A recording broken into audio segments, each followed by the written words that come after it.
pessoal, tudo bem? Vamos então retomando as nossas gravações acerca do mágico do direito civil, falando ainda especificamente sobre pessoa jurídica, sobre aquele ente de existência ideal, aquele ente de existência abstrata, ou ainda, se vocês preferirem, pessoas místicas. Walter Mercado, liga já, né? Que loucura. De qualquer maneira, nós trouxemos para vocês, nos últimos blocos, a classificação dessas pessoas jurídicas e pontuamos que elas podem ser vislumbradas em duas acepções. Nós temos uma acepção de direito público e uma acepção de direito privado. Essa acepção de direito privado é a acepção que nos interessa. Não por outra razão, nos blocos passados, falamos aí da Eireli ou Eireli, empresa individual de responsabilidade limitada, falamos das fundações e, mais especificamente no último bloco, trouxemos com vocês o estudo atinente às sociedades. Lembrando-se sempre que essas sociedades podem ser sociedades empresárias ou sociedades simples. Empresárias são impessoais, empresárias sujeitas à lei falimentar, empresárias com fatores reais de produção, empresárias buscam finalidade econômica e empresárias registradas, materializadas na junta comercial, sendo estudado tanto no direito civil, bem como também no direito empresarial, da teoria da empresa, aquela teoria italiana. Que loucura, prof, que loucura, Ma que é vero, Show de bola, lembrei aí de Terra Nostra, me empolguei com o Mateu, Tudo bem, tudo tranquilo, mais do que so far so good. Em contrapartida, as sociedades simples, são aquelas sociedades de natureza pessoal ou que exercem uma atividade de natureza, que a gente fala uma natureza intelectiva, que podem ser aí, de que tipo, A gente fala artística, literária e científica, Tudo bem, tudo tranquilo. Três, naturezas aí, tipo, três atividades, Artística, literária e científica. Tudo bem, entendi, três é mágica, Pai do Espírito Santo, é Osiris e Horus, Zeus, Hades, Poseidon. São atividades que, por sua essência, serão registradas aonde? No cartório de registro de pessoas jurídicas, E, obviamente, elas podem, de maneira superveniente, o que? Se tornarem empresariais, desde que surge o elemento de empresa. Lembre-se, contudo, todavia, que as cooperativas são sempre simples, mas as cooperativas, como está anunciado na própria lei das cooperativas, terá o seu registro não no cartório de registro de pessoas jurídicas, mas sim na junta comercial. Não faz sentido, eu sei que não faz, mas é muitas vezes perquirido justamente por não fazer sentido, justamente por ser uma exceção. Tudo bem, tudo tranquilo. Então, a partir de agora, vamos, Luiz Fonsi, Vamos despacito, o quê? Vamos falar das associações. A última, que eu tenho interesse em trazer, a última pessoa jurídica de direito privado. Já falamos de Eireli, já falamos de já falamos de fundações, falamos de sociedades. Então, associações. Associações, é o tópico aí do nosso último bloco dentro dessas pessoas de direito privado, associações. Associações que estão esculpidas e talhadas nos artigos 53A a 61 do Código Civil. Então, 53 a 61 do CC, 53 a 61 do CC, Lembre-se sempre que elas estavam desde o começo do Código de 2002, Lembrem-se que a gente fala de sociedades, fundações e associações. Mas, prof, what the fuck is this, Que bodega é essa? O que são associações? Gente, então vamos com calma, vamos lá, então, de certa forma, paulatinamente explicar para vocês. Primeiro detalhe, lembrem-se que eu disse que toda PJ, toda pessoa jurídica, ela decorre de um fato associativo. As pessoas querem estar together, querem estar juntinhas, sempre lado a lado, Ou seja, é algo da natureza humana. Só que elas se juntam com uma finalidade específica. As fundações, elas têm uma finalidade fofa, uma finalidade meiga, uma finalidade terna, ou seja, finalidade cultural, de saúde, de assistência social, ou seja, meigo, eterno. As sociedades, elas têm uma finalidade econômica. E as associações? As associações eu deixei para o final, por quê? Porque elas são residuais, elas são subsidiárias. Ou seja, é um agrupamento de pessoas, mas que não tem um fim econômico, senão seriam sociedades. É um agrupamento de pessoas que não tem uma finalidade fofa, terna, meiga, ursinho carinhoso, Por isso não são fundações. Então as associações é um agrupamento de pessoas com uma finalidade que não é econômica e nem uma finalidade prevista, estipulada para as fundações. Isso está no artigo 53 do nosso Código Civil. Então começa justamente o estudo das associações falando isso, agrupamento de pessoas que se juntam sem finalidade econômica, Ou seja, em outras palavras, é residual, é subsidiária, é o tiozinho ou tiazinha da balada, Aquele que sobra altas horas da manhã, depois de muitas canjibrinas, quando o sujeito já está cercando o galo, Enfim, ou seja, é o código binário, de sim, não, não, não, não, não, sim, que faz aquela bonita trave, né? A gente começa sempre na balada com uma prioridade, depois de acordo com que a bebida vai entrando, né? Obviamente as nossas prioridades, elas vão mudando, elas vão aí se alterando, né? Tudo bem, tudo tranquilo, né? Entendido isso. Então a associação sempre de natureza subsidiária, justamente em razão da sua finalidade. Número 2. Como que essa associação ela ganha personalidade jurídica, né? É só lembrar, precisa do registro do ato constitutivo. Qual que é o ato constitutivo? Das associações, o ato constitutivo é o estatuto. Então precisa, né, ser elaborado, materializado, concretizado um estatuto.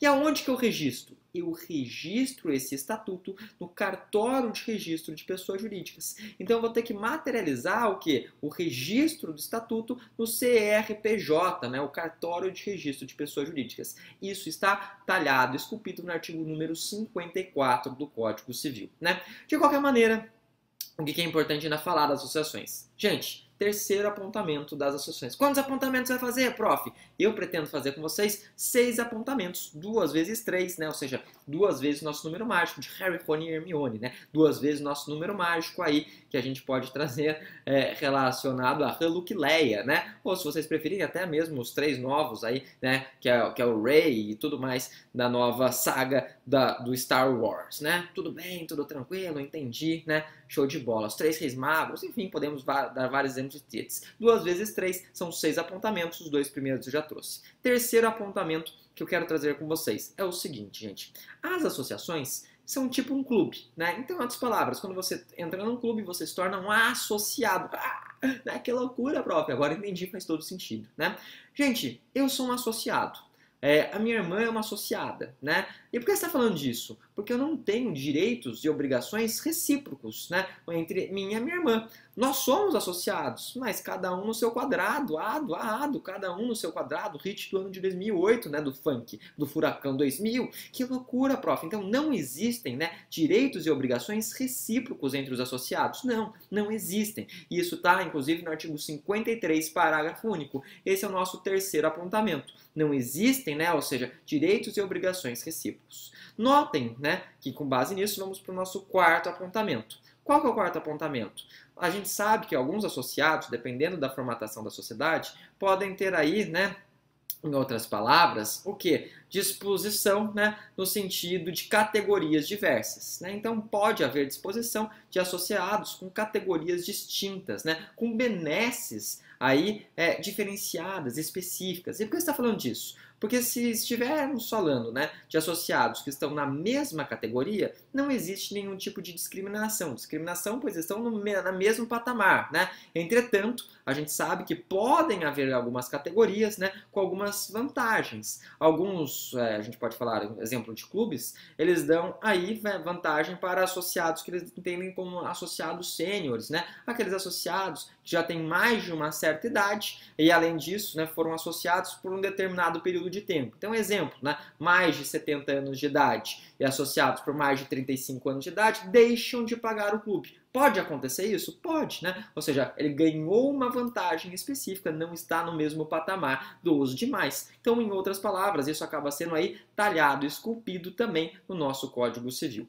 O que mais que a gente pode falar? Gente, se esse associado, muitas vezes, né, com uma certa idade, ele passa dessa para melhor, ou seja, se o associado, né, do clube, a criatura, né, vai conhecer o criador, veste o paletó de madeira, dá o último suspiro, faz o desenlace, vai em direção à luz, deixa o plano, né, carnal e vai em direção ao planetério, o que acontece, né? Então esse é o nosso quinto apontamento, né? Ou quarto apontamento, melhor dizendo. Ele deixou de viver, né? Passou dessa para melhor, a criatura conheceu o criador. O que é interessante dizer?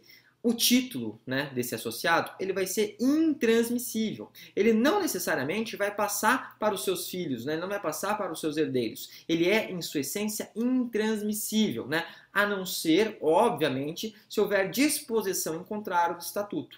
E isso está no artigo de número 56. Então, o artigo 56, ele vai falar assim, olha, se não estiver no estatuto, o título, em sua essência, desse associado, ele é intransmissível, né?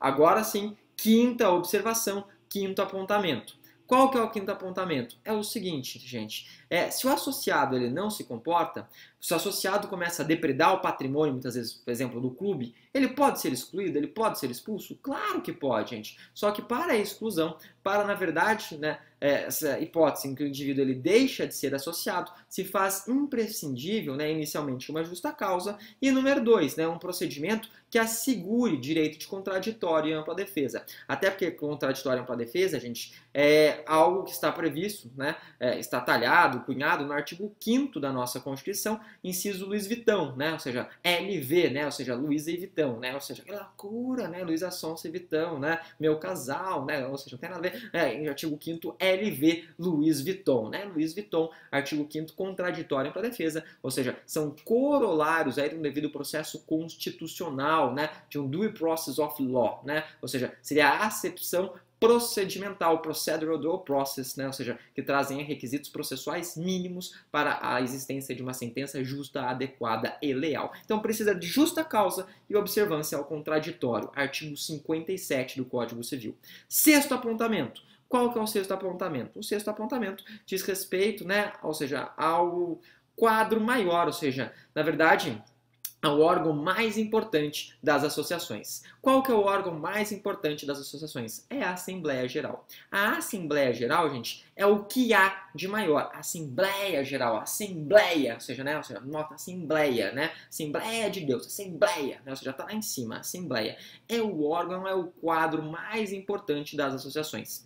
Tanto que compete a ela o que, gente? Alterar o estatuto. A Assembleia Geral pode alterar o estatuto? Pode, né? Sem nenhum entrave, sem nenhuma dificuldade. E vou além, né? Compete a ela, inclusive, destituição do administrador. Então, a Assembleia Geral é o quadro mais importante dentro das associações. Para terminar as associações, pelo menos esse estudo, eu quero dizer o seguinte: e se a associação terminar? Então, um subitem dentro das associações, justamente para a gente ficar com esses 6 apontamentos, vamos trazer um subitem apartado, né? Qual que é o subitem final? É o seguinte: e se a associação deixar de existir, né? Se a associação deixar de existir, é praticamente o que eu trouxe para vocês, né, a respeito das fundações. Isso está no artigo 61 do Código Civil, ou seja, é o último artigo, 53 a 61 do Código Civil.